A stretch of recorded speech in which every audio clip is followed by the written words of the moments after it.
الحمد للہ رب العالمین والصلاة والسلام علی سید الانبیاء والمرسلین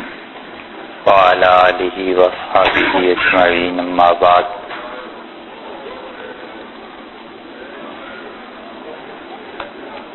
اللہ تعالی نے توفیق دی کہ ہم اس مقصد کے لیے جمع ہوئے کہ امت میں اور اس کی تاریخ میں اور اس کے تسلسل میں اللہ کے جو کچھ اچھے بندے جن کی تعداد سینکڑوں اور ہزاروں میں گنی جا سکتی ہے ان کا تذکرہ کریں اور ان کی کچھ خدمات کا ذکر کریں۔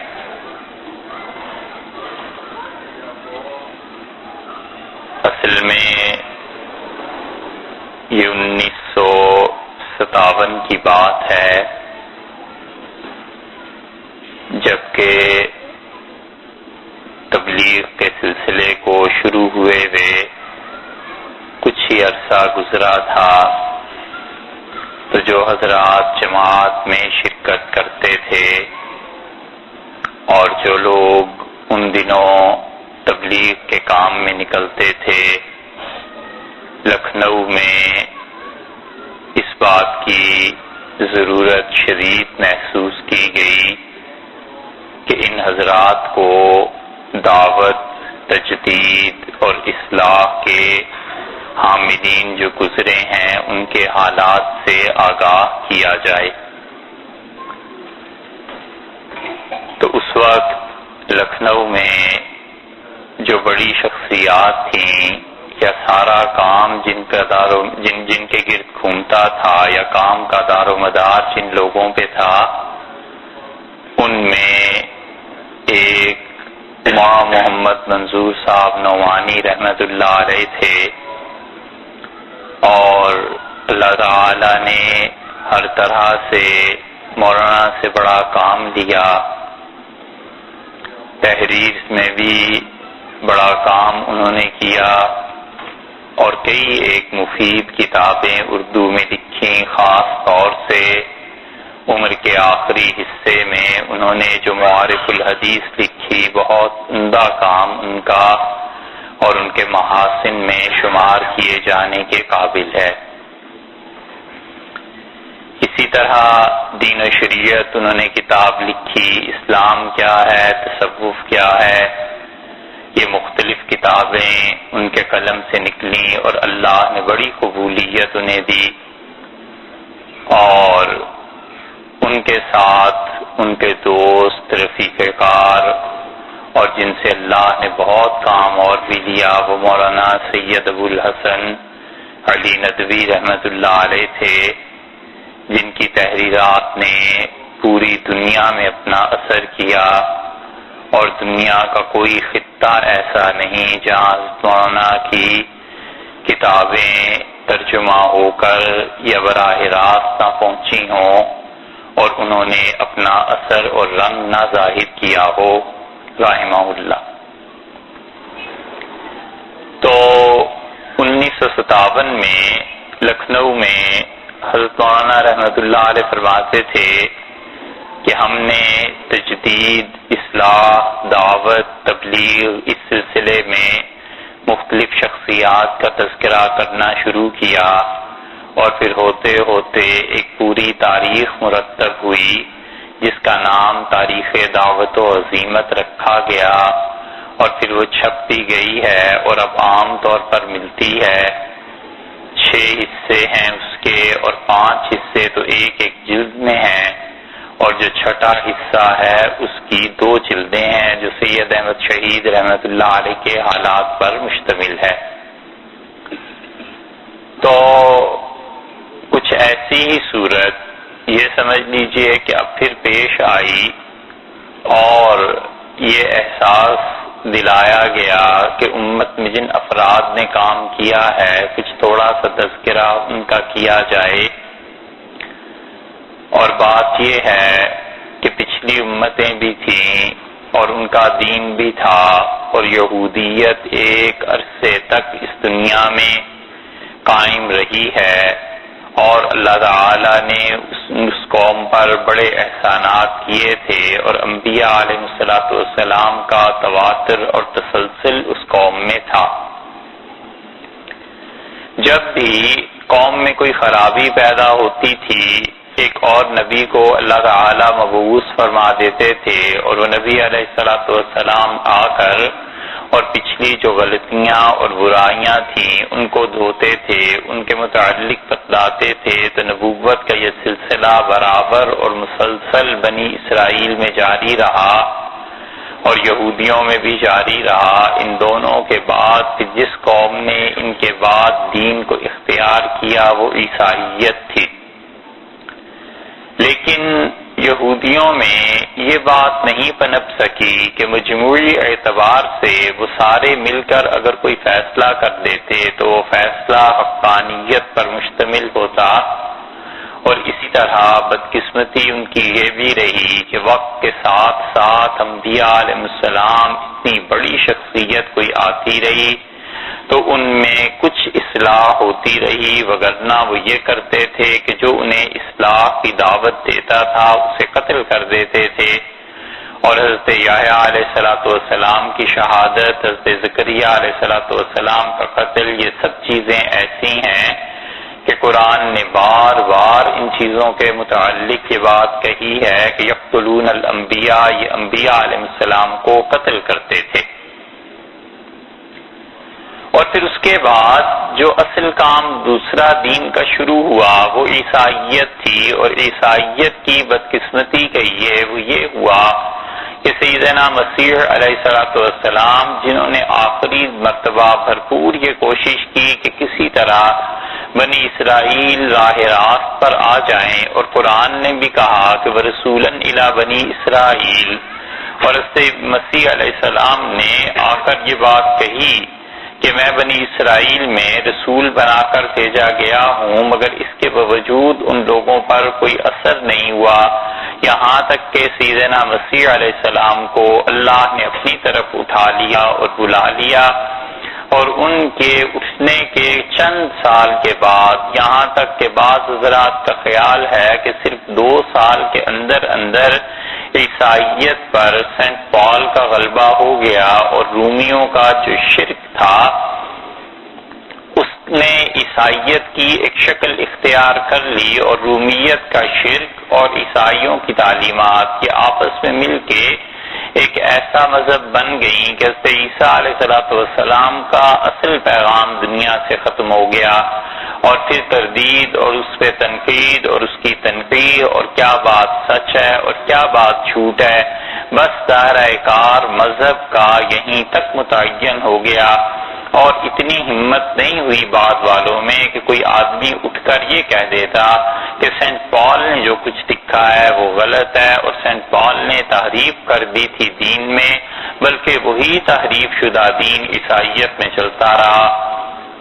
گاہ گاہ کبھی کبھی اس کی اصلاح اور تجدید کی کوششیں عیسائیت میں ہوئی ہیں، لیکن وہ اتنی بھرپور کوششیں ہو جاتی کہ واقعی ان کوششوں کا اثر پڑتا یہ نہیں ہوا۔ اور اس کے بعد جس امت نے اصل میں اب تک کام کو سنبھالے رکھا اور اللہ کے دین کو تر و تازہ رکھا وہ نبی کریم صلی اللہ علیہ وسلم کی امت تھی، اور رسول اللہ صلی اللہ علیہ وسلم نے 2 باتیں اس امت کے متعلق ایسی فرما دی تھیں جن کی وجہ سے یہ اندازہ بھی ہوا اور یقین بھی تھا لوگوں کو، اور اس کے ساتھ ساتھ وقت نے اس بات کی تصدیق کر دی کہ وہ دونوں باتیں اس امت میں ہو کر رہی ہیں، اور اس امت میں دین جو محفوظ رہا ہے وہ ان 2 باتوں کی وجہ سے رہا ہے۔ ایک تو رسول اللہ صلی اللہ علیہ وسلم کا یہ فرما دینا کہ میری امت مجموعی طور پر کبھی بھی گمراہی پر متفق نہیں ہوگی۔ یہ اتنی بڑی بات تھی، ابن ماجہ کی روایت میں حدیث یہ آئی ہے ابن ماجہ میں، یہ اتنی بڑی بات تھی کہ رسول اللہ صلی اللہ علیہ وسلم کا یہ فرمانا کہ لن تجتمع امتی علی الضلالہ، میری امت کبھی بھی گمراہی پر پوری کی پوری متفق نہیں ہو سکتی۔ اس کا مطلب یہ ہوا کہ امت مجموعی اعتبار سے معصوم ہے۔ قسمت جو تھی وہ لوازمات نبوت میں سے تھی،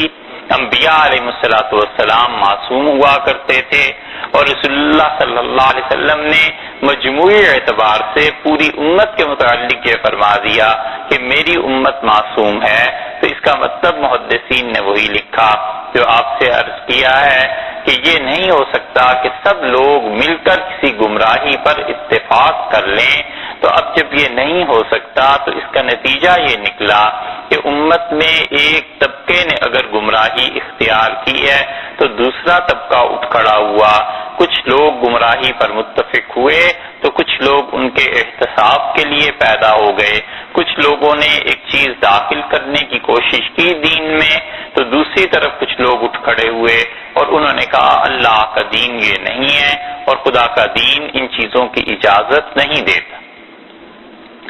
ایک تو یہ گارنٹی ہو گئی رسول اللہ صلی اللہ علیہ وسلم کی طرف سے، اور دوسری بات بھی اسی سے ملتی جلتی، رسول اللہ صلی اللہ علیہ وسلم نے فرمایا کہ میری امت میں ایک گروہ ہمیشہ حق پر رہے گا اور لوگوں کا لان تان، لوگوں کی ملامت اور لوگوں کا کچھ کہنا انہیں حق سے ہٹا نہیں سکے گا۔ یہ دوسری بات ہو گئی اس امت کے ساتھ کہ علماء کا ایک گروہ رسول اللہ صلی اللہ علیہ وسلم نے بتلایا کہ وہ ہمیشہ حق پر رہیں گے، اور آپ نے فرمایا کہ وہ اس دین کو لے کر چلتے رہیں گے، اگلی نسلوں تک پہنچاتے رہیں گے۔ تو علماء کا ہر زمانے میں ایک گروہ ایسا رہا ہے جنہوں نے اس کی پرواہ کیے بغیر کہ لوگ ان پر تنقید کرتے ہیں، لوگ انہیں برا کہتے ہیں، لوگ انہیں اچھا سمجھتے ہیں، ان ساری چیزوں سے بالکل بالا ہو کر اور برتر ہو کر انہوں نے صرف اللہ کے دین کی بات کی اور انہوں نے بتلایا کہ خدا کا دین کیا ہے اور سچائی کہاں ہے۔ بالکل قریب کے دور میں اگر آپ ہندوستان کی تاریخ میں دیکھیں تو آپ کو شاہ ولی اللہ محدث دہلوی رحمۃ اللہ علیہ اور ان کا خانوادہ، اور ان سے تھوڑا سا اوپر چلے جائیے تو حضرت مجدد الفسانی رحمۃ اللہ علیہ اور ان کا سلسلہ اور خانوادہ، اس کی بھرپور مثال آپ کو مل جائے گی کہ ان اللہ کے بندوں پر ان کی زندگی میں شدید تنقید ہوئی، الزامات لگائے گئے، بہت سے لوگوں نے ان کے خلاف فتوے دیے، مگر وہ لوگ سچ پر قائم رہے، حقانیت کی دعوت دیتے رہے، سچائی کی طرف بلاتے رہے، اور ان کو کوئی بھی اپنے مسلک اور اپنے مشرب سے نہیں ہٹا سکا۔ یہ تو دوسری چیز تھی، اور اسی سے ملتی جلتی یا تو تیسری چیز اسے کہیے یا یہ دوسری کا حصہ سمجھ لیجئے، رسول اللہ صلی اللہ علیہ وسلم نے اس امت کے لیے جو ان کے دل میں محبت تھی اور جو ان کو اس امت سے تعلق تھا، اور رسول اللہ صلی اللہ علیہ وسلم کو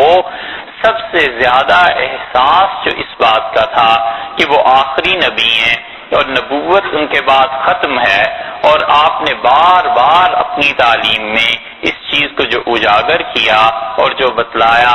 اس احساس اور اس فرض کے احساس کی وجہ سے رسول اللہ صلی اللہ علیہ وسلم بار بار بتاتے رہے کہ دیکھو اس امت میں حقانیت کا سلسلہ جاری رہے گا، سچائی کا سلسلہ جاری رہے گا۔ تو آپ نے ارشاد فرمایا کہ ہر صدی میں کچھ لوگ، یا ایک روایت میں آتا ہے کہ کوئی شخص ایسا پیدا ہوتا رہے گا جو اس امت کے لیے دین کو نئے سرے سے پھر زندہ کر دے گا۔ یہ دوسری بات کا حصہ سمجھ لیجئے یا تیسری بات کا حصہ سمجھ لیجئے، یہ ہے تجدید کا سلسلہ۔ کہ رسول اللہ صلی اللہ علیہ وسلم نے تجدید کے متعلق بتایا کہ تجدید کیسے ہوتی رہے گی، اور ارشاد فرمایا کہ ہر صدی میں کوئی نہ کوئی آدمی ایسا پیدا ہو جائے گا جو اس دین میں اگر کسی نے کوئی نئی چیز داخل کر دی ہے تو وہ لوگوں کو بتائے گا کہ یہ چیزیں نئی آ گئی ہیں، ان کو نکال دیا جائے، یا دین کی کوئی بہت بڑی ضرورت جو اس زمانے کے مطابق ہوگی وہ آدمی اس کے لیے لوگوں کو آمادہ کرے گا، جد و جہد کرے گا تاکہ لوگ اس چیز کو اپنائیں، اور اس کی تجدید کا یہ ایک حصہ ہوگا۔ تو رسول اللہ صلی اللہ علیہ وسلم نے ختم نبوت کے بعد جو اس امت کی ذمہ داریاں تھیں، جو کام تھا،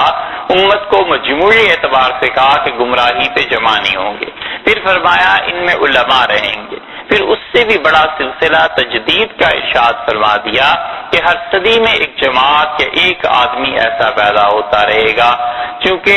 حدیث کے الفاظ مختلف آئے ہیں، اس لیے بعض حضرات کا خیال یہ ہے کہ یہ تجدید کا منصب ایک ہی آدمی کا ہوگا، اور بعض حضرات کا خیال یہ ہے کہ پوری ایک جماعت ہوگی جو تجدید کرے گی، اور وہ شروع ہوئی ہے نبی کریم صلی اللہ علیہ وسلم کے فوراً بعد پہلی صدی ہجری میں، اور اس سلسلے کے آخری فرد جو ہوں گے وہ حضرت مہدی علیہ السلام ہوں گے، سیدنا مسیح علیہ السلام کے ساتھ جو آئیں گے۔ یہ جو تجدید کا سلسلہ ہے یہ اس کے انتہا جا کر وہاں پر ہوگی۔ ان دو مذاہب کے علاوہ عیسائیت اور یہودیت کے علاوہ دنیا میں ایک بہت بڑا مذہب جس کے ماننے والے اربوں کی تعداد میں اس وقت بھی تھے، اب بھی ہیں، مرتے چلے گئے، اور وہ تھا ہندو مت۔ اور ہندو مت میں بھی یہی بات ہوئی کہ ہندو مت میں اصل میں کیا چیز تھی، بدھ مت میں اصل میں کیا چیز تھی۔ ظاہر ہے کہ بدھا کی جو تعلیمات ہیں جو ہم تک پہنچی ہیں، اول تو کوئی سورس نہیں ہے کہ یہ دیکھا جائے کہ بدھا نے واقعی یہ تعلیمات دی تھی یا نہیں دی تھی، اور اگر انہوں نے کچھ کہا بھی تھا وہاں کوئی آخرت کا تصور نہیں ملتا۔ اور انبیاء علیہ السلام کے مذاہب میں آخرت کا تصور ریڑھ کی ہڈی ہے۔ ہر نبی علیہ السلام اللہ کی توحید پر اور آخرت پر زور دیتے رہے۔ اگر اللہ کی توحید کو اٹھا دیا جائے اور آخرت کے تصور کو ختم کر دیا جائے تو پھر اس مذہب میں کچھ باقی نہیں رہتا۔ اگر اللہ کی توحید نہ رہے تو دنیا میں عزم، طاقت، قوت، اعتماد، جو تحریکیں اٹھتی ہیں، جو افراد کام کرتے ہیں، جو ہمت والے لوگ ہوتے ہیں، اگر خدا کی توحید کو درمیان سے نکال دیا جائے تو نہ ہمت پیدا ہو سکتی ہے، نہ کام ہو سکتے ہیں، نہ ہی کوئی آدمی قربانی دے سکتا ہے، اور نہ ہی کوئی آدمی اس بات کے لیے اپنے آپ کو آمادہ کر پاتا ہے کہ مجھے اس کا کریڈٹ کہیں سے ملنا ہے۔ تو توحید اگر کسی مذہب میں ختم ہو جائے تو وہ مذہب ویسے ہی ختم ہو جاتا ہے، اور آخرت کا تصور اگر مذہب میں ختم ہو جائے تو عدل ختم ہو جاتا ہے۔ یہ عدل بنیادی چیز ہے، اور عدل اتنی اہم، اتنی ضروری چیز ہے کہ اگر عدل کے خلاف کوئی قائم ہو جائے معاشرہ اور وہاں پر آ جائے ظلم، تو ظلم اور شرک یہ دو چیزیں اتنے داعیے بن جاتے ہیں، اتنی قوی دعوت دیتے ہیں اللہ کے عذاب کو کہ اللہ کا عذاب ان قوموں پر آ جاتا ہے۔ اور عدل اور خدا کی توحید یہ دونوں چیزیں جب تک قوموں میں قائم رہتی ہیں ان قوموں کو عروج ملتا چلا جاتا ہے۔ عدل جس قوم میں نہیں رہے گا وہ آج نہیں تو کل ضرور تباہ ہو کر رہے گی، اور اللہ کی توحید جس قوم میں نہیں رہے گی آسمانی مذاہب سے اس کا کوئی تعلق بنتا نہیں۔ اسی وجہ سے انصاف پر مبنی معاشرہ، انبیاء علیہ السلام اس پر زور دیتے رہے کہ معاشرے میں انصاف رہنا چاہیے۔ جتنی قوموں کو خدا کا عذاب آیا ہے ان ساری قوموں کے حالات آپ قرآن پاک میں پڑھیں۔ اللہ کا عذاب شروع ہوا حضرت نوح علیہ السلام کے زمانے میں، اور خدا کے عذاب کا آخری کوڑا جو برسا ہے وہ تقریباً حضرت موسیٰ علیہ السلام کے دور سے پہلے تک خدا کا عذاب ڈائریکٹ آسمان سے آ جاتا تھا۔ انسانیت کی ابھی اتنی عمر نہیں تھی کہ کوئی اور چیز انہیں دی جاتی۔ حضرت موسیٰ علیہ السلام کا دور جب آیا ہے تو یوں سمجھ لیجئے دوسرے الفاظ میں کہ انسان بالغ ہو گئے تھے، انسانوں کو شعور آ گیا تھا۔ تو اللہ تعالیٰ نے بتلایا کہ اب انسانیت میں اتنا شعور آ گیا ہے کہ تم اپنے نظام خود قائم کرو، اب آج کے بعد ہماری طرف سے عذاب نہیں آئے گا۔ جہاد کو اللہ نے شروع کروایا، اور اللہ نے بتایا کہ اس جہاد کے ذریعے حق غالب رہے اور باطل مغلوب ہو جائے، دین چھا جائے اور باطل ادیان اس کے مقابلے میں مٹ جائیں۔ یہ وہ چیز تھی کہ کفر کو اور ظلم کو ختم کرنے کے لیے آسمان سے عذاب آتا تھا. وہ عذاب حضرت موسیٰ علیہ السلام کے زمانے تک رہا ہے. پھر خدا کی طرف سے کوئی ایسا عذاب نہیں آیا کہ پوری کی پوری قوم تباہ کر دی جائے. وہ عذاب شروع ہوا تھا نوح علیہ السلام سے، اور جب ختم ہوا ہے تو آپ اس سارے عرصے میں دیکھ لیجئے یہ جتنی قومیں تباہ ہوئی ہیں ان قوموں میں شرک آ گیا تھا، اور شرک کے ساتھ کوئی ایسی برائی آ گئی تھی جس نے عام معاشرے میں لوگوں کو مظلوم کر دیا اور عام معاشرے میں ظلم پھیل گیا. حضرت شعیب علیہ السلام کی قوم باٹ کا نظام، تولنے کا نظام گڑبڑ کر دیا، لوگوں میں ظلم پھیل گیا. اسی طرح علی حاضر القیاس آپ کو مثالیں مل جائیں گی. تو بدھ مت میں چونکہ کوئی نظریہ نہیں ملتا اللہ کی توحید کا، بدھ مت میں یہ نظریہ نہیں ملتا آخرت کا، اس لیے مشکل ہی سے کہا جائے کہ کوئی مذہب ہے. اس کی بڑی تاریخ ہے کہ جو بھی تحریک اٹھی ہوگی 800 برس حضرت مسیح علیہ السلام سے پہلے لے لیں تو دنیا میں اب بھی ان کے معابد باقی ہیں، دنیا میں اب بھی بظاہر ان کی عبادت گاہیں ہیں، جو چیزیں بھی اب تک ان کی قائم ہیں. لیکن اس تحریک نے دنیا کے بڑے حصے کو متاثر کیا. آپ ایشیا سے شروع کر لیں تو ایشیا کے ممالک ایسے ہیں جن ملکوں میں اس تحریک کے اثرات پائے جاتے ہیں، اور ہوتے ہوتے یہ پھر سارا ہندو مت میں ضم ہو گئے. اور ہندوؤں میں شرک اس وقت بھی تھا، اب بھی ہے، یہاں تک کہ ان میں کچھ لوگ ایسے پیدا ہوئے جنہوں نے یہ چاہا کہ ہندو مت میں خدا کی وحدانیت کے تصور کو اجاگر کریں، یا کم سے کم اس چیز پر لے آئیں جو ان کا ایک نظریہ تھا کہ دنیا میں جتنی بھی چیزیں ہیں ان کا تعلق اللہ سے جا کے ملتا ہے. شنکر اچاریہ بہت بڑے ان کے ریفارمر تھے، اور شنکر نے چاہا کہ کسی طرح ہندو مت کو پلٹا دیں، مگر نہیں پلٹا سکے کیونکہ اتنی وسیع پیمانے پر گمراہی پھیل گئی تھی کہ اس کا علاج اب ممکن نہیں رہا تھا. قومیں، تحریکیں جو اٹھتی ہیں، اور جب کوئی جماعت حد سے زیادہ ہی بڑھ جاتی ہے، حد سے مطلب یہ ہے کہ عمومی لوگ اس میں شامل ہو جاتے ہیں، عوام اس میں شامل ہو جاتے ہیں، تو پھر اس میں ایک بہت بڑا خلا یہ پیدا ہو جاتا ہے کہ فرد کا تعلق فرد سے نہیں رہتا. یہ تاریخ کی بات پہ آپ غور کیجئے کہ تحریکیں کیسے برباد ہوتی ہیں. کسی معاشرے میں بھی ایک اچھی تحریک اٹھتی ہے، لوگوں کی اصلاح ہوتی ہے، لوگ نیکی کی طرف مائل ہو جاتے ہیں، پھر اس میں زوال کیسے آ جاتا ہے؟ زوال در حقیقت اس وقت آنا شروع ہو جاتا ہے جب وہ جماعت، وہ تحریک، وہ تنظیم وہ اتنی پھیل جاتی ہے کہ فرد کا تعلق فرد سے نہیں رہتا، بلکہ مجموعی اعتبار سے لوگوں میں ہر جگہ گویا ایک اپنی انفرادی شان پیدا ہو جاتی. ابتدا میں یہ ہوتا ہے کہ جتنی بھی اصلاحی تحریکیں ہوتی ہیں ایک آدمی کے ساتھ 1000 آدمیوں کا تعلق ہو گیا، تو وہ ایک آدمی سے فرض کیجئے کہ 1000 آدمیوں کی اصلاح ہو گئی،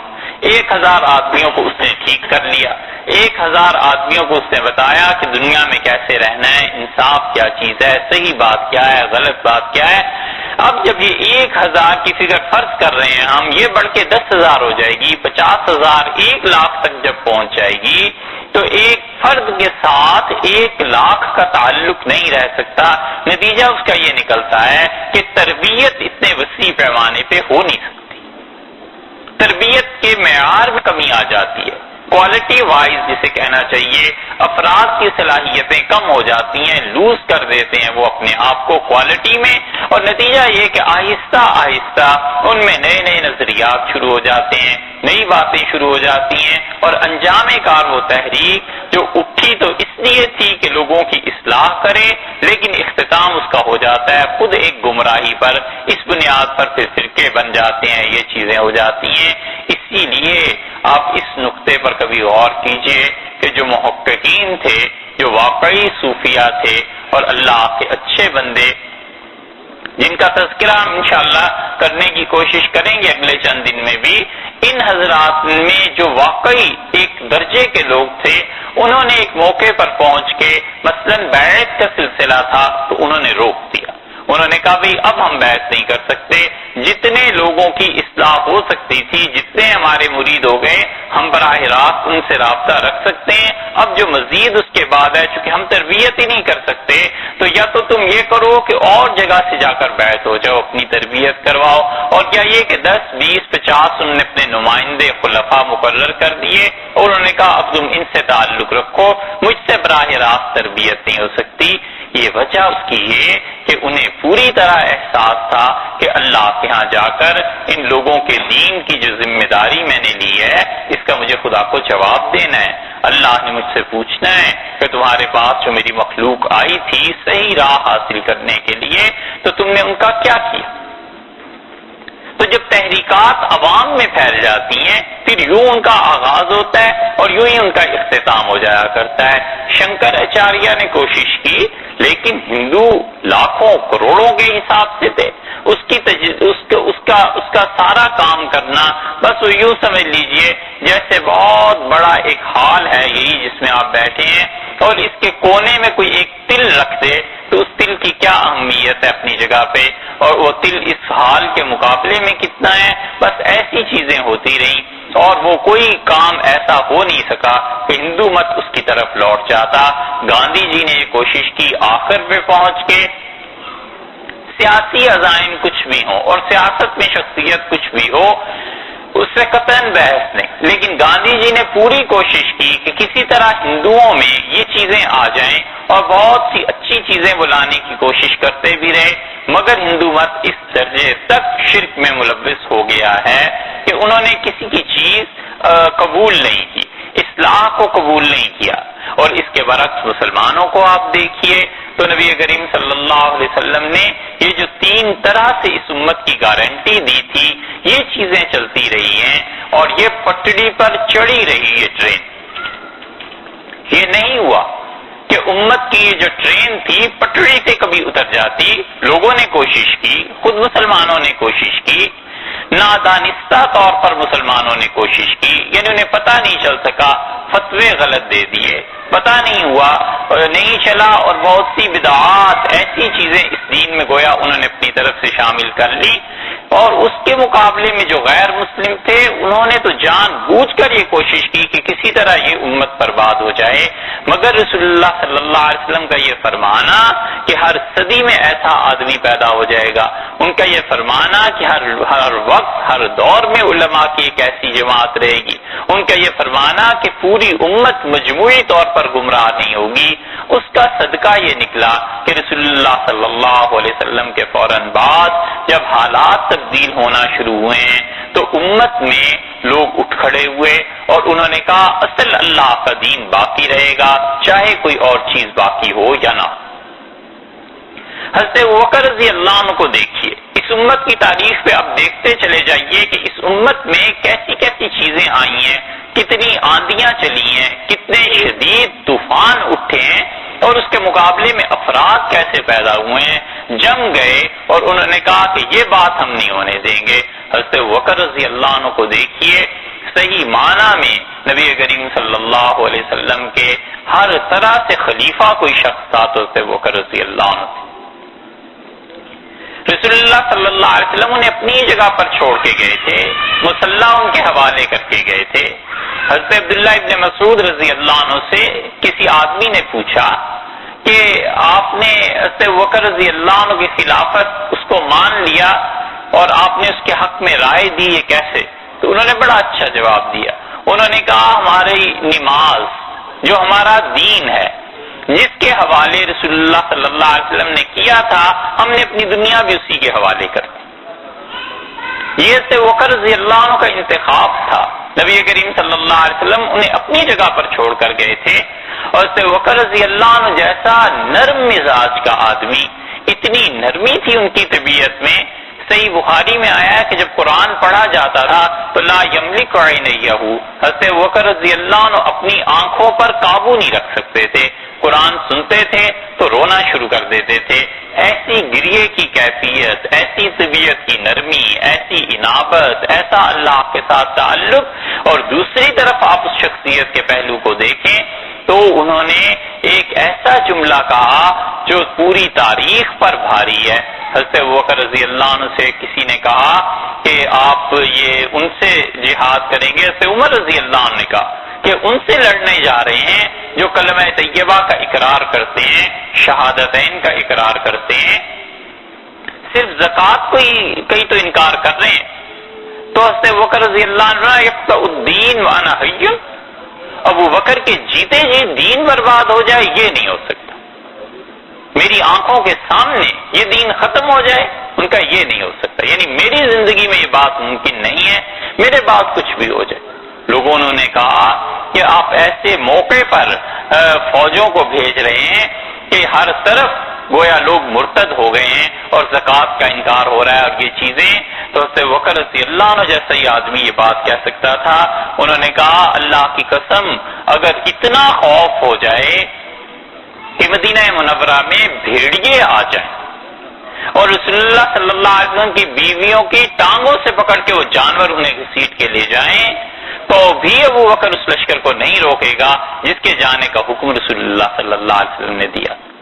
اور انہوں نے کہا تم کیا سمجھتے ہو جو جھنڈا رسول اللہ صلی اللہ علیہ وسلم نے باندھا تھا اپنے ہاتھ سے اور اسامہ کو دیا تھا ابو بکر اسے کھول دے گا؟ حضرت ابوبکر رضی اللہ عنہ کی شخصیت نے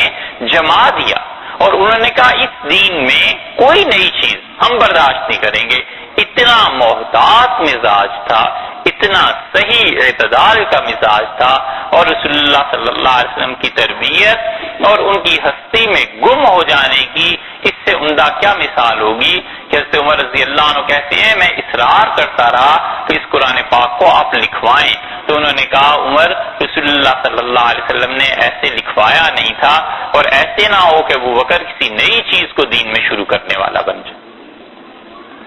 اور حضرت عمر رضی اللہ عنہ کہتے ہیں میں اصرار کرتا ہی رہا. صحیح بخاری میں ایک جگہ الفاظ آئے ہیں کہ میں نے اس کا واللہ فیہ خیر، خدا کی قسم یہ بڑا خیر کا معاملہ ہے آپ یہ کریں. تو حضرت ابوبکر رضی اللہ عنہ قرآن کو لکھوایا. ایسا ارتداد شروع ہو گیا تھا، لگتا تھا جیسے اب اسلام کا سورج ڈوب جائے گا، لگتا تھا جیسے یہ کشتی اب ڈوب جائے گی. مگر حضرت ابوبکر رضی اللہ عنہ کی استقامت، محدثین کہتے تھے کہ امام احمد ابن حنبل رحمۃ اللہ علیہ کے حالات کہیں آپ پڑھیں گے تو آپ کو اس میں یہ جملہ مل جائے گا. انہوں نے کہا 2 دن ایسے تھے جس میں 2 آدمی اٹھے اور تیسرا ان جیسا کوئی نہیں تھا. یوم الردہ جس دن ارتداد شروع ہوا اور ابو بکر رضی اللہ عنہ اٹھے، اور جس دن قرآن کا مسئلہ شروع ہوا اور امام احمد ابن حنبل رحمۃ اللہ علیہ اٹھے. انہوں نے کہا نصر اللہ هذه الامہ، اللہ نے اس امت کی مدد کی ارتداد کے دن حضرت ابوبکر رضی اللہ عنہ کے ذریعے اور قرآن کے مسئلے میں امام احمد بن حنبل رحمۃ اللہ علیہ کے ذریعے. اسی وجہ سے حضرت ابو ہریرہ رضی اللہ عنہ جیسا انسان جو سب سے بڑے راوی ہیں رسول اللہ صلی اللہ علیہ وسلم کی احادیث کے، حضرت ابو ہریرہ رضی اللہ عنہ سے زیادہ احادیث کسی کی نہیں ملیں گی. حضرت ابوبکر رضی اللہ عنہ کے متعلق وہ قسم کھا کے کہتے تھے کہ اللہ کی قسم اگر ابو بکر نہ ہوتے تو خدا کی عبادت نہ ہوتی، اور اللہ کی قسم اگر ابو بکر نہ ہوتے تو نہ ہم نماز پڑھتے نہ ہم روزے رکھ سکتے تھے. ابو بکر رضی اللہ عنہ نے کہا. اس کے فوراً بعد جو دوسری شخصیت آئی ہے، اللہ تعالیٰ نے ان کے حصے میں کیا رکھا تھا کہ وہ قتال کریں، جہاد کریں مرتد لوگوں سے، اور مرتد جو لوگ تھے ان کے خلاف وہ تلوار کو نکالیں. پھر دوسری شخصیت جو آئی ہے حضرت عمر رضی اللہ عنہ کی اور تیسری حضرت عثمان رضی اللہ عنہ کی، اللہ نے ان دونوں کی خلافت سے یہ کام لیا کہ حضرت عمر رضی اللہ عنہ نے جہاد کیا ہے عرب اور حجاز سے باہر جا کے. اب مجوسی آ گئے، ایرانی آ گئے، یہ سب لوگ آ گئے. حضرت ابوبکر رضی اللہ عنہ کے بعد حضرت عمر رضی اللہ عنہ کے حصے میں خدا نے ان کے خلاف جہاد رکھا تھا، اور حضرت عمر رضی اللہ عنہ نے وقت کی بڑی 2 طاقتوں سے ٹکر لی، ایران سے اور روم سے. رومیوں کے ساتھ لڑائی اگرچہ نبی کریم صلی اللہ علیہ وسلم کے زمانے میں شروع ہو گئی تھی، حضرت ابوبکر رضی اللہ عنہ کے زمانے میں بھی رہی ہے، لیکن اصل ٹکر جو کسرا سے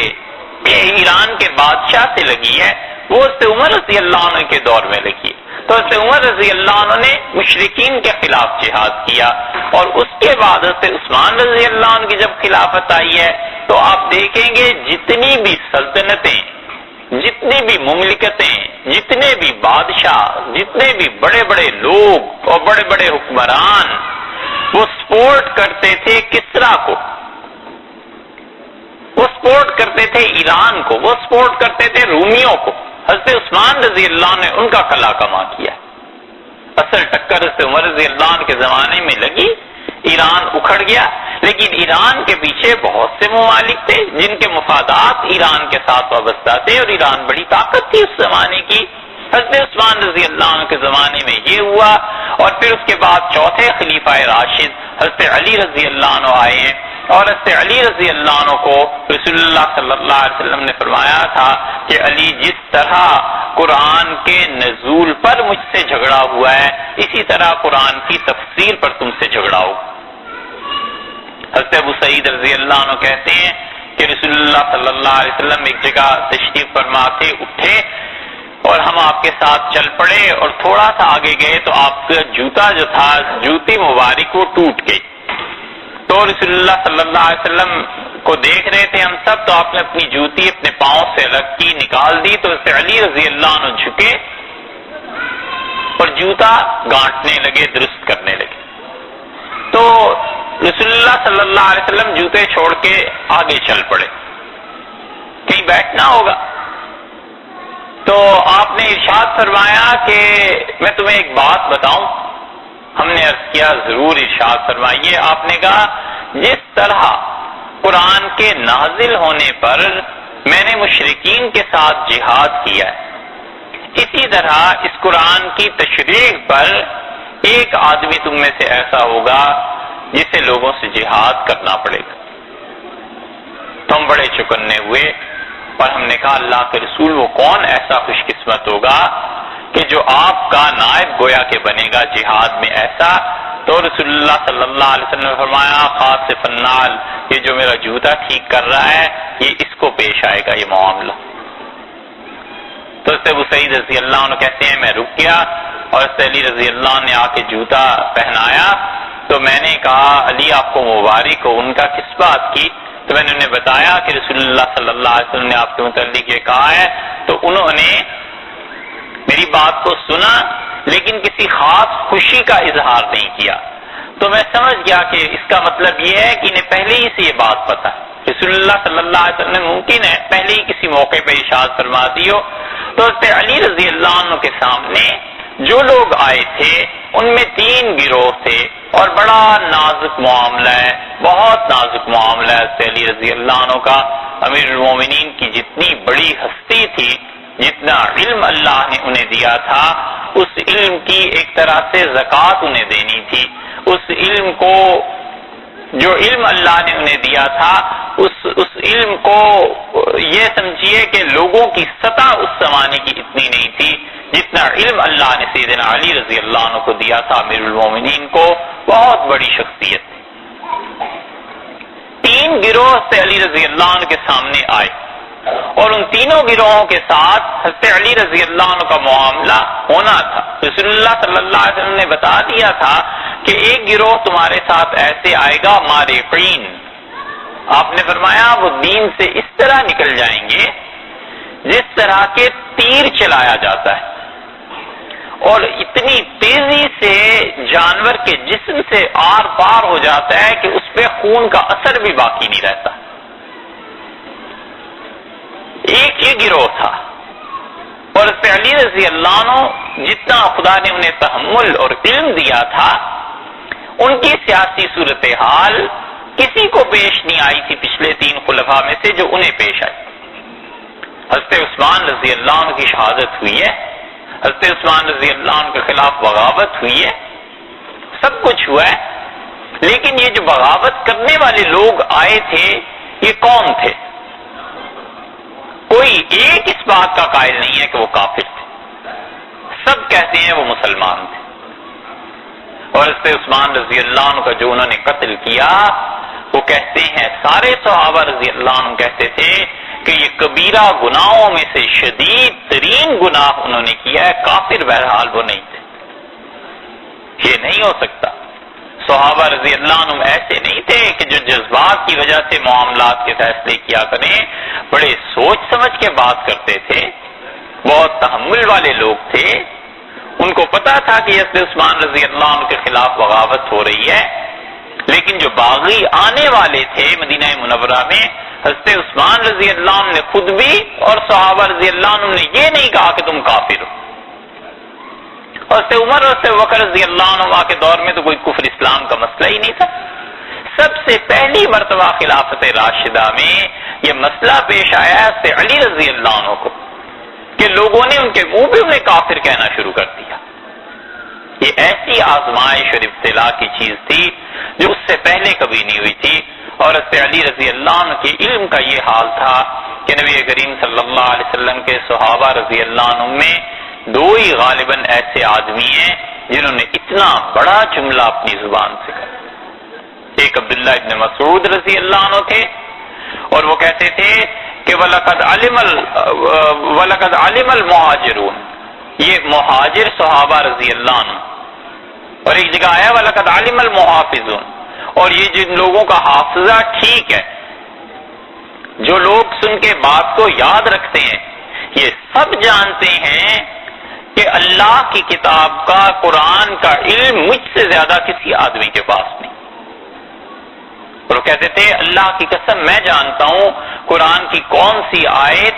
کب نازل ہوئی، کس کے بارے میں نازل ہوئی، کس جگہ پر نازل ہوئی، مجھے ان سب چیزوں کی خبر ہے۔ کوئی نہیں اتنا جانتا جتنا ابن مسعود جانتا ہے، اور یہ سب تمہیں اس بات کی گواہی دیں گے۔ یہ وہ صحابہ رضی اللہ عنہ کے بیچ میں بیٹھ کے کہتے تھے، اور کوئی ایک آدمی ایسا نہیں تھا جو ان کی تردید کرتا،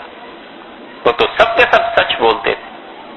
اور ابن مسعود رضی اللہ عنہ نے کہا مجھ سے بہتر کوئی قرآن کو جانتا ہوتا اور وہ کہیں دور رہتا ہوتا اور مجھے علم ہو جاتا تو خدا کی قسم میں ان کی خدمت میں حاضری دیتا اور ان سے قرآن سمجھتا۔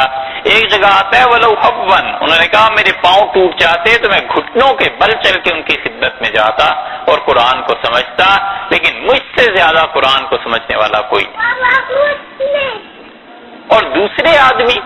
وہ حضرت علی رضی اللہ عنہ تھے، اور حضرت علی رضی اللہ عنہ کے متعلق آتا ہے وہ ممبر پہ بیٹھ کے کہتے تھے سلونی قبل ان تفقدونی، لوگوں مجھ سے پوچھو قبل اس کے کہ پھر تمہیں مجھ جیسا آدمی نہیں ملے گا۔ اور وہ کہتے تھے ان لی قلبا عقولا، اللہ نے مجھے حافظہ بہت اچھا دیا تھا، ولسانا سؤولا، اور اللہ نے مجھے زبان ایسی دی تھی جو کثرت سے رسول اللہ صلی اللہ علیہ وسلم سے سوال کرتی رہتی تھی، مجھ سے پوچھو قبل اس کے کہ میں گم ہو جاؤں اور تمہیں میرے جیسا آدمی نہ ملے۔ یہ حضرت علی رضی اللہ عنہ کی شان تھی، اور سیاسی حالات ایسے پیش آ گئے کہ انہیں لوگوں نے کافر کہنا شروع کیا۔ یہ کون لوگ تھے جنہیں آج ہم اور آپ خارجیوں کے نام سے یاد کرتے ہیں؟ یہ گروہ سے علی رضی اللہ عنہ کے زمانے میں بھی تھا، اور یہ گروہ ہر دور میں رہتا ہے۔ جو لوگ دین کی اعتدال کی راہ کو چھوڑ دیتے ہیں اور ایکسٹریم پہ چلے جاتے ہیں، اور اپنے علاوہ کسی کا وجود وہ برداشت نہیں کرتے، وہ سمجھتے ہیں ہم جو کچھ کہتے ہیں یہ حق ہے، اور حق ہمارے علاوہ کہیں نہیں رہا۔ یہ ہے وہ چیز جو خارجیت پر مبنی ہوتی ہے، اور اسی لیے اس بات کا دعویٰ تو مجتہدین نے ہی نہیں کیا، کوئی اور تو کیا کرے گا؟ ائمہ مجتہدین حنفی، شافعی، مالکی، حنبلی رحمہم اللہ، وہ سب کتابوں میں آپ کو یہ جملہ مل جائے گا ہر ایک جگہ کہ جو ہم کہتے ہیں یہ زیادہ صحیح ہے اور ممکن ہے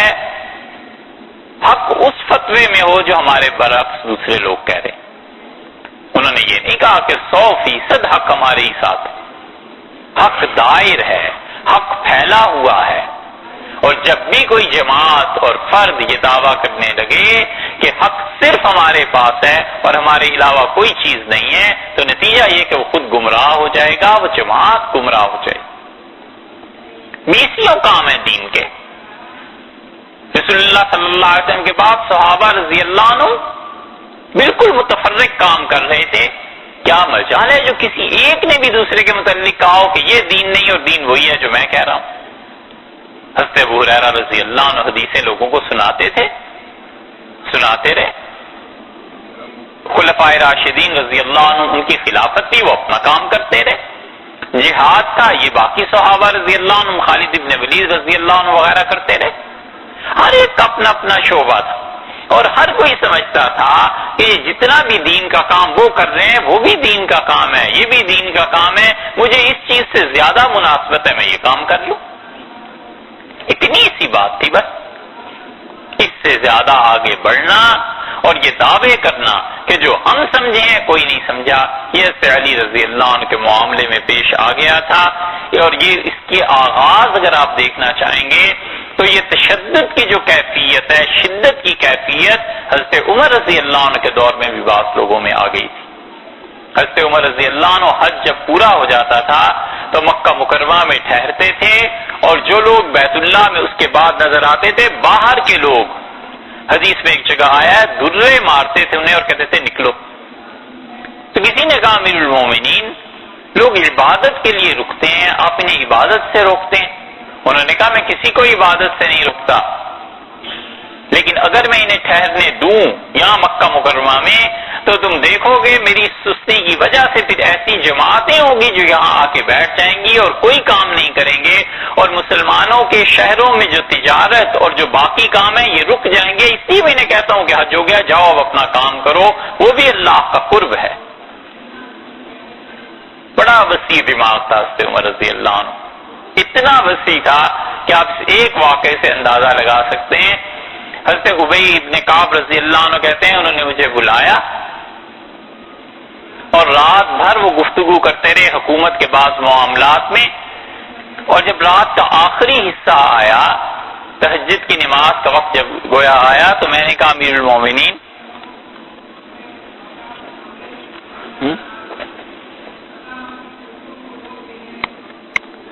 تو میں نے کہا امیر المومنین اجازت دیں میں نماز پڑھ لوں، تہجد پڑھ لوں۔ تو عمر رضی اللہ عنہ مجھ سے کہا کہ ابی میں تو ابھی بھی تہجد میں ہی ہوں،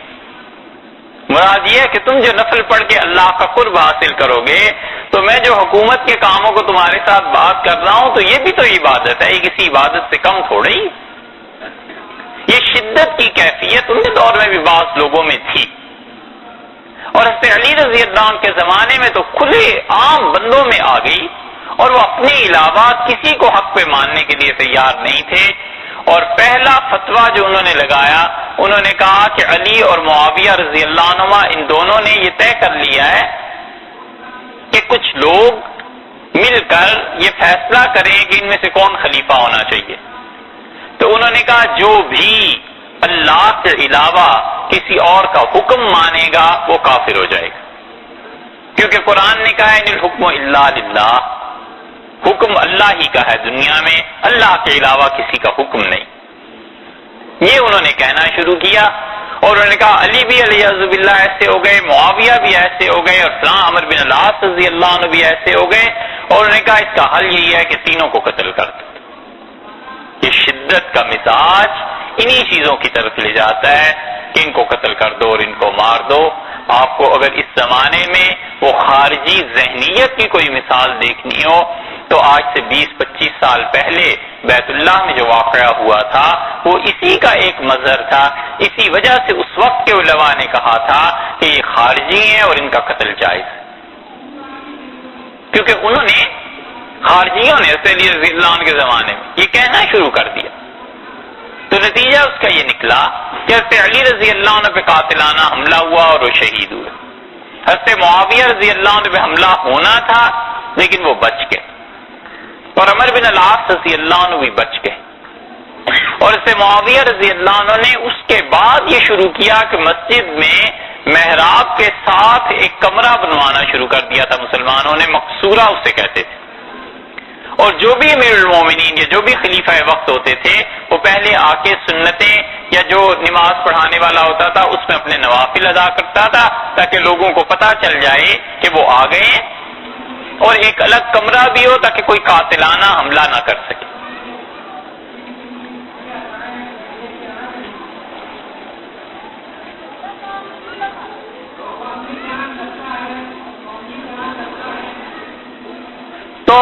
یہ چیز حضرت معاویہ رضی اللہ عنہ نے شروع کروائی تھی، مقصورہ کا بنانا. اور دوسری طرف حضرت علی رضی اللہ عنہ کی جو شہادت ہوئی ہے، آپ اندازہ کیجئے کہ یہ دماغ کیسے خراب ہو گئے تھے لوگوں کے، اور یہ بظاہر سے دین سمجھتے تھے، اسلام سمجھتے تھے، لیکن ان کے دماغ کی اصلاح کون کرتا؟ حضرت علی رضی اللہ عنہ جب شہادت ہو گئی، جب ان پہ قاتلانہ حملہ ہوا تو وہ جو مارنے والا تھا حضرت حسن رضی اللہ عنہ کہتے ہیں میں اس کے پاس گیا اور میں نے اسے کہا کہ تم نے امیر المومنین پہ حملہ کیا ہے. اس نے کہا ٹھیک کیا. میں نے کہا تمہیں پتہ نہیں ہے وہ کتنی بڑی ہستی ہے؟ اس نے کہا جو بھی ہو وہ کافر ہے علیہ باللہ. میں نے اسے کہا کہ میں تمہارے ہاتھ پاؤں کاٹ دوں گا. اس نے کہا پرواہ نہیں ہے کاٹ دو. حضرت حسن رضی اللہ عنہ کہتے ہیں مجھے بڑا غصہ آیا اس کی اس بات پہ، اور میں نے کہا میں تمہاری زبان کھینچ لوں گا. تو ایک دم سے اس کا رنگ بدل گیا اور اس نے کہا حسن یہ نہ کرنا. کہتے ہیں مجھے بڑا تعجب ہوا. میں نے اس سے پوچھا کہ یہ کیوں؟ اس نے کہا حسن زبان اگر کھینچ لو گے تو قرآن کس سے پڑھوں گا، اور قرآن پڑھے بغیر بھی کوئی زندگی ہے. ایک طرف اس بے حیا اور ظالم کو، خبیث کو یہ دیکھو کہ قرآن پاک پڑھے بغیر بھی کوئی زندگی ہے، اور دوسری طرف سیدنا علی رضی اللہ عنہ جیسے آدمی کے ہاتھ سے اس نے خون سے ہاتھ رنگ لیے، اسے حیا نہیں آئی. یہ ہے عدم توازن. ایک خارجیت کی جو ذہنیت ہوتی ہے وہ دین کے کسی ایک معاملے کو لے کے اتنا اوپر چلے جاتے ہیں کہ وہ سمجھتے ہیں بس ہمارے علاوہ کوئی دین کا کام ہے ہی نہیں، اور نتیجہ یہ کہ جب ان کے ہاتھ میں طاقت آتی ہے تو وہ طاقت کا استعمال غلط کرتے ہیں. وہ ایسا برا ہوتا ہے کہ اگر ان کو طاقت مل جائے تو پوری دنیا کو جہنم میں جھونک دیں. یہ گمراہی کی بنیادیں. آپ کبھی تاریخ کو پڑھیں تو پھر آپ کو احساس ہوگا کہ یہ خارجیت کا ذہن یہ کتنا برا ذہن ہے اور لوگوں میں اعتدال کی روح کو ختم کر دیتا ہے. حضرت علی رضی اللہ عنہ کو ایک تو ان کے ساتھ واسطہ پیش آیا اور حضرت علی رضی اللہ عنہ نے ان کے خلاف جہاد کیا، اور یہاں تک کہ حضرت علی رضی اللہ عنہ نے جہاد کو ختم جب ہو گیا، جب یہ ہار گئے، بھاگ گئے، قتل ہو گئے، تو حضرت علی رضی اللہ عنہ نے کہا کہ ایک آدمی کو دیکھو اور وہ ایک ہاتھ سے معذور ہوگا، اس کی لاش نکالو. لوگوں نے ڈھونڈا اور آ کے عرض کیا کہ امیر المومنین کوئی ایسا آدمی نہیں. انہوں نے کہا نہ میں جھوٹ بولتا ہوں اور نہ بتانے والے نے مجھ کو جھوٹی بات بتائی تھی، ضرور کوئی نہ کوئی آدمی ایسا ہوگا. جب لاشوں میں سے ایک لاش نکالی گئی تو حضرت علی رضی اللہ عنہ نے کہا یہ ہے وہ چیز جس کے متعلق سچے آدمی نبی کریم صلی اللہ علیہ وسلم نے مجھے خبر دی تھی اور مجھ سے فرمایا تھا کہ تمہارے مقابلے میں جو لوگ آئیں گے ان میں ایک ایسا آدمی بھی ہوگا. تو یہ لاش دیکھی ہے میں نے، تو تمہیں بھی دکھا رہا ہوں کہ مجھ سے جھوٹ نہ کہا گیا تھا، نہ میں تم سے جھوٹ بولتا. حضرت علی رضی اللہ عنہ کے سامنے دوسرا جو گروہ آیا وہ تھے ناقصین. ناقصین کا مطلب جنہوں نے بیعت توڑ دی. بڑا نازک مسئلہ ہے. بیعت کنہوں نے توڑ دی؟ حضرت طلحہ اور حضرت زبیر رضی اللہ عنہ اور حضرت عائشہ رضی اللہ عنہ. ان سب حضرات نے حضرت علی رضی اللہ عنہ کے خلاف جنگ جمل جو لڑی ہے، تو یہ جنگ جمل ہے کیا چیز؟ حضرت علی رضی اللہ عنہ نے بڑا عمدہ فیصلہ اس کا کیا. کسی نے کہا امیر المومنین یہ جو آپ کے خلاف آئے ہیں یہ مشرک ہیں. تو انہوں نے کہا شرک سے ہی تو بھاگ کے آئے ہیں، یعنی مسلمان ہوئے ہیں. شرک تو جب تھا سو تھا. اس نے کہا حضرت یہ منافق ہیں آپ کے مخالفین؟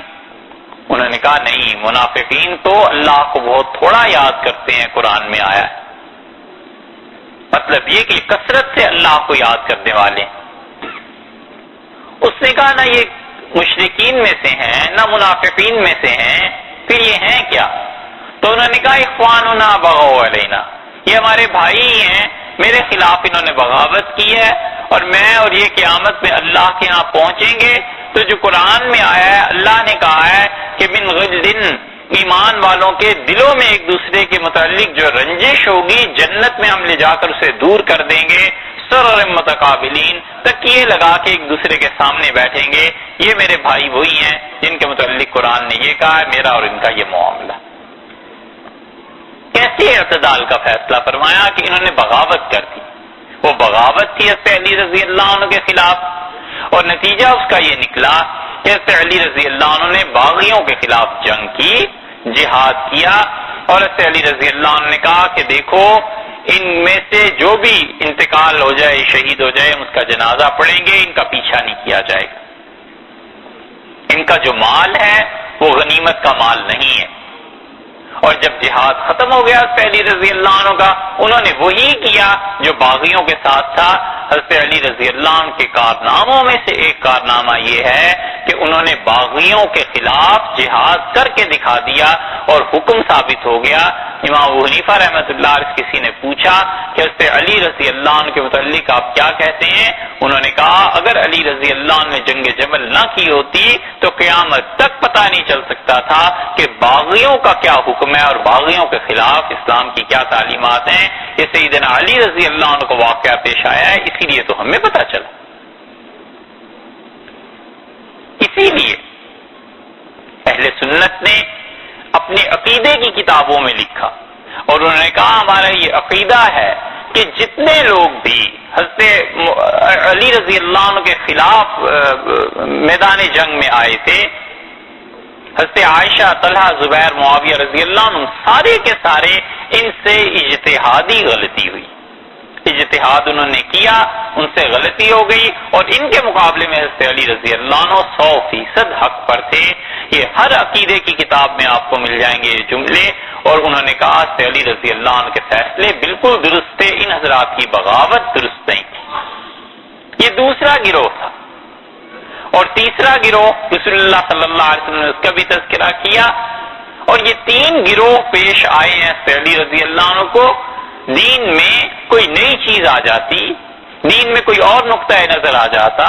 سیاسی حالات اس دین کے تبدیل ہو جاتے، اللہ نے بر وقت بندوبست کر دیا، اور حضرت علی رضی اللہ عنہ جیسی شخصیت اٹھ کھڑی ہوئی اور انہوں نے دین کو ایک طرح سے پھر حفاظت میں لے لیا، سنبھالا دیا، اور بتایا کہ خلافت کیا چیز ہے، اور خلافت کے لیے لڑنا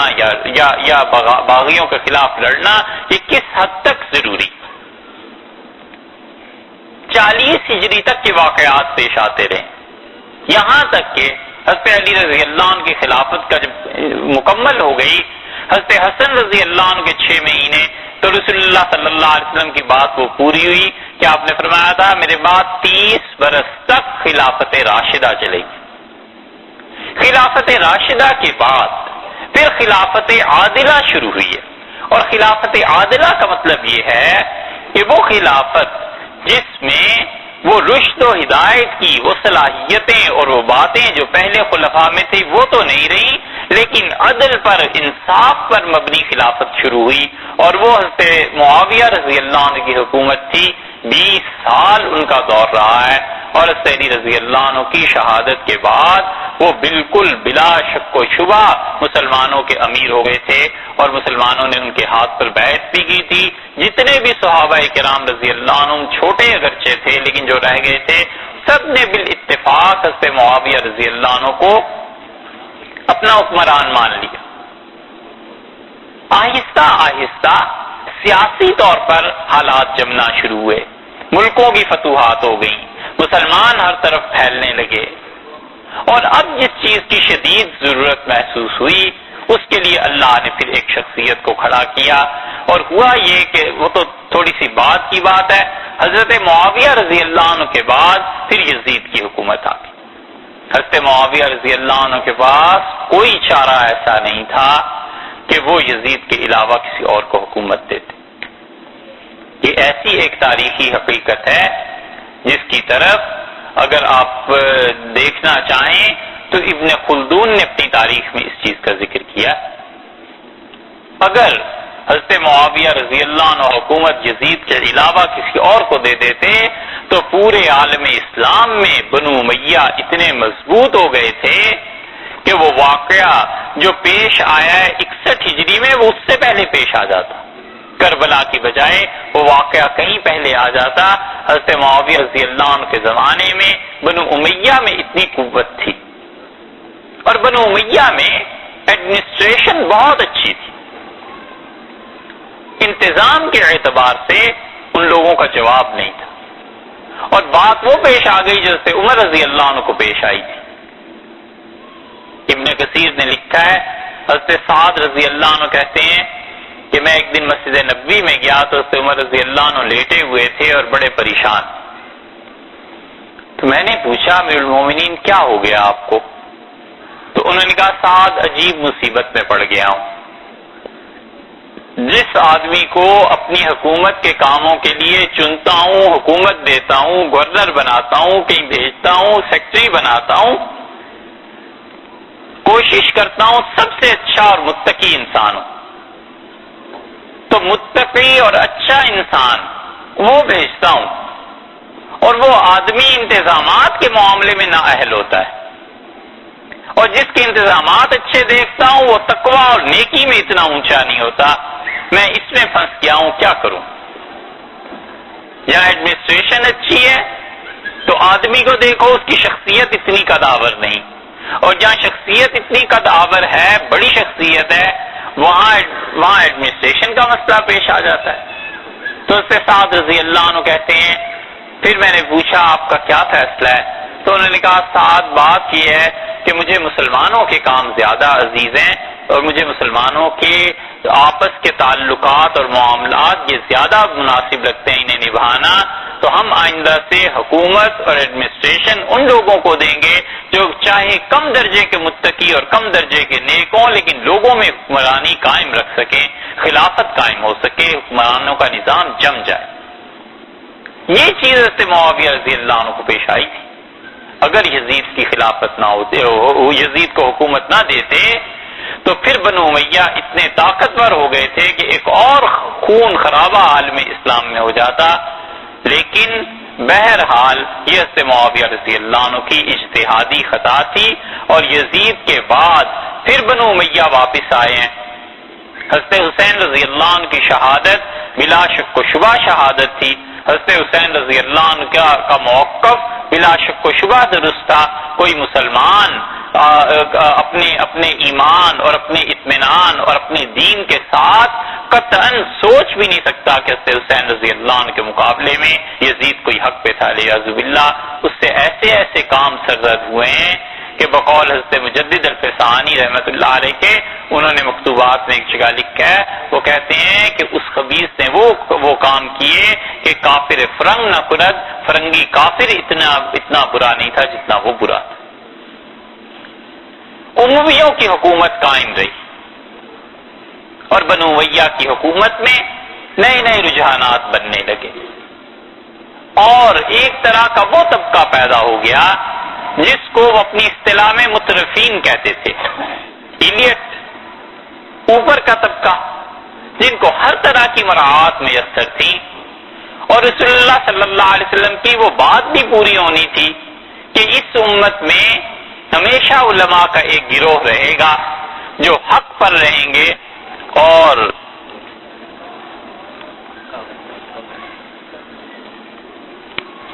جو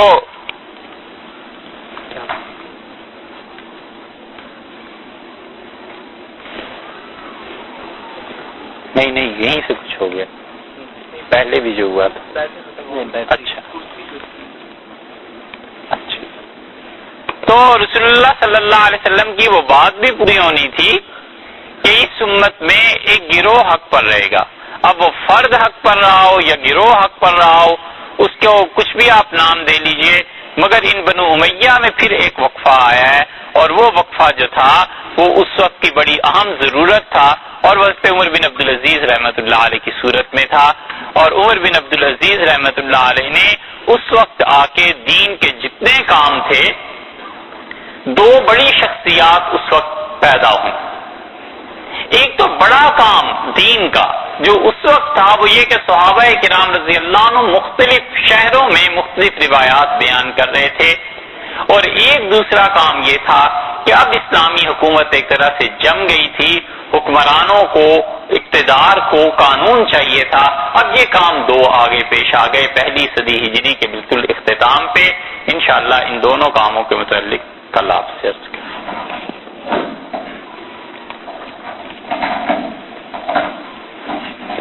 8 بجے شروع ہو جائے گا۔